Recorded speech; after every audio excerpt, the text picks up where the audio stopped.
مها الصغير السيدة لترند طليقة الفنان أحمد السقا عملت حوار في برنامج معكم منى الشاذلي.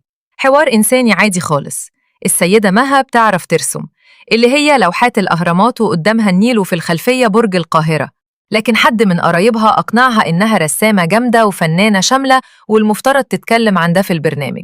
فالست طلعت وقالت إنها بترسم. طب بترسمي إيه يا مها؟ برسم اللوحات دي. اللوحات دي بقى مها جابتها من فنانين أوروبيين متوسطي الشهرة، على أساس إن أكيد محدش بيتفرج على معكم منى الشاذلي في الدنمارك يعني.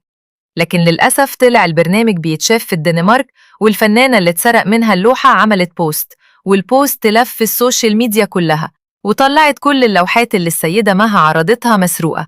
وحتى الست ما كلفتش نفسها ترسمها تاني ولا تاخد منها جزء وتسيب جزء، لا دي خدت الصورة وعرضتها على إنها بتاعتها. مستوى مرعب من الاستحقاق وانعدام الضمير والغباء كمان. الست تصورت إنها لما هتعمل كده الأمور هتعدي عادي وهيتقال عليها فنانة شاملة، وربما فكرت إنها بكده هتعرف تغيظ أحمد السقا وتندمه على خسارتها وخسارة فنها.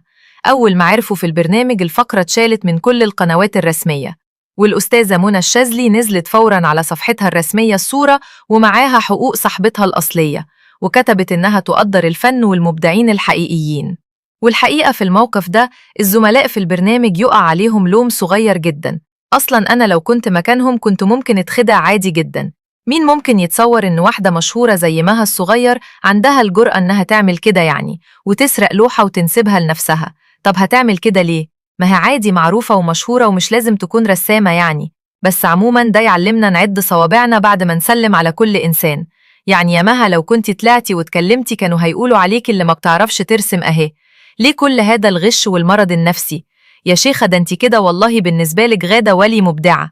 المشكلة بقى إن مها الصغير بتصنف نفسها إعلامية، وعندها برنامج هينزل الأسبوع الجاي، وأول حلقة صورتها من 6 شهور تقريبا مع أحمد السقا، واللي كان جوزها في الوقت ده بس بقى حاليا طليقها.